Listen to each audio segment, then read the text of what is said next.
Welcome to Motherland Origins, where we tell honest stories of Africa. Let's start today with a riddle. What grows on you but isn't alive, falls every day but still survives? If your guess is hair, then you're absolutely right. Have you ever wondered how Africans styled their hair before widespread European colonization in the 19th century? If you have and never really found an answer, or you haven't even given it any serious thought, this video is perfect for you. In pre-colonial Africa, hairstyles were more than aesthetic choices. They functioned as a visual language, communicating ethnic identity, age, marital status, social rank, wealth, spirituality, and life stage. Hair was often viewed as sacred, a portal to the divine and closest to the spirit world. And grooming was a communal ritual that strengthened family bonds and passed down cultural knowledge. As far back as 6,000 years ago, styles were created using natural tools and materials like wooden combs, awls, clays, butters, henna, beads, cowrie shells, silver, and threads. They served practical purposes too, such as protecting hair from sun, dust, heat, while signaling rites of passage, mourning, or warrior status. This means that way before contact with Europeans, Africans had already established grooming styles that not just beautified and protected their kind of hair, but also served more meaningful purposes within their communities. Hairstyles vary by regions due to climate, ethnic traditions, and social structures, but the core principle was the same. Your hair told your story. In North Africa, ancient Egyptian and Nubian traditions featured wigs, braids, cornrows, and Nubian-style knots adorned with gold, beads, and perfumed grease for royalty and nobility. Simpler styles suited daily labor, while men were often clean-shaven with specific cuts denoting age or status. Hair symbolized beauty, hierarchy, gender, and connection to the divine. West Africa was renowned for geometric braiding and cornrows. Among the Yoruba from modern-day Nigeria, intricate cornrows and braids signified royalty, marital status, wealth, and spirituality. Hair was a sacred portal for spirits and ancestors. The Akan from the region now known as Ghana used threading and gold-adorned styles for priests and royalty, with patterns inspired by Adinkra symbols. Fulani women from the Sahel region adorned braids with amber, silver coins, and cowrie shells to display family wealth and status.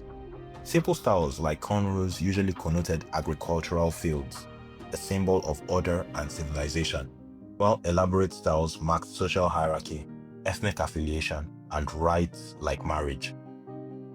Men also wore braids or twists for rank or mourning, and cut hair was ceremonially returned to the earth.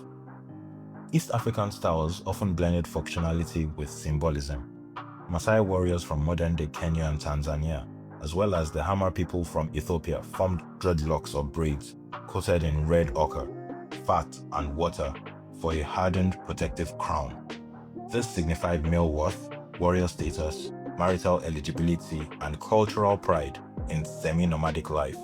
Women's styles indicated life stages.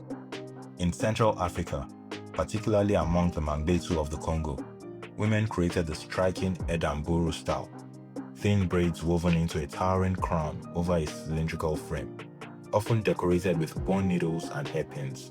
This enhanced the cultural practice of skull elongation, which was linked to beauty and intelligence while symbolizing heritage.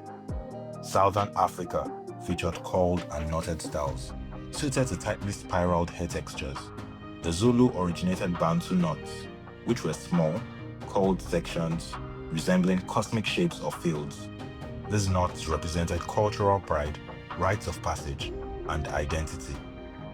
These pre-colonial traditions highlight hair as a living archive of African ingenuity, resilience, and self-expression, practices that endured and influenced global styles today, despite colonial disruptions. Unfortunately, colonization and westernization disrupted traditional African hairstyles, shifting them from rich cultural symbols to sources of stigma, economic pressure, and identity negotiation. This process began with the transatlantic slave trade from the 15th to 19th centuries and intensified during formal European colonial rule in Africa, roughly from the late 19th to the mid-20th centuries. This was achieved through media, globalization, and internalized Eurocentric beauty standards.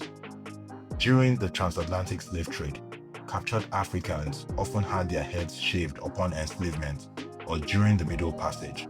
It was a deliberate act of humiliation and identity erasure. Slave traders justified the dehumanization by describing Afro-textured hair derogatorily as wool, fur, or dreadful. This contributed to the term dreadlocks, from the colonial dread of rebellious styles during events like Kenya's Mau Mau uprising in the 1950s, where growing natural hair or locks symbolized resistance and led to persecution. In colonial Africa, missionary schools and authorities enforced short-cropped or shaved hair, especially on children, as part of making them more civilized. Traditional elaborate styles were labeled uncivilized, dirty, or unprofessional. Grooming rules in schools and workplaces promoted European neatness, punishing natural textures. In places like British, French, German, and Portuguese colonies, this extended to bans or discouragement of braids, locks, and adornments, framing them as markers of inferiority. Westernization imposed straight, smooth hair as the ideal of beauty, professionalism, and respectability. This created texturism, the preference for looser curls or straight hair over tighter curls, a practice linked to colorism. Lighter skin and straighter hair offered better treatment, jobs, and status, even within African communities. Post-slavery and in colonial and post-colonial eras, Africans and the diaspora adopted chemical relaxers, hot combs, wigs, weaves, and extensions to straighten hair for assimilation, employment, and social mobility, even though these methods were ultimately harmful to our natural hair. Media, advertisements, and beauty industries reinforced this, portraying natural hair as unmanageable or unattractive. In West Africa, under British and French rule, natural styles were dismissed, accelerating relaxer use. Head wraps persisted, but usually as a means of concealment. These changes were practical too. Colonial labor, urban migration, and time constraints made elaborate traditional grooming harder, while Western products gradually became more accessible. Eventually, West and Southern Africa saw heavy pressure on braids and knots. East Africa, for example, the Maasai locks, faced stigma around warrior styles. North Africa blended with existing influences. Women faced intense scrutiny over femininity tied to straight hair, while men dealt with short hair mandates. Today, legacies persist in many African countries.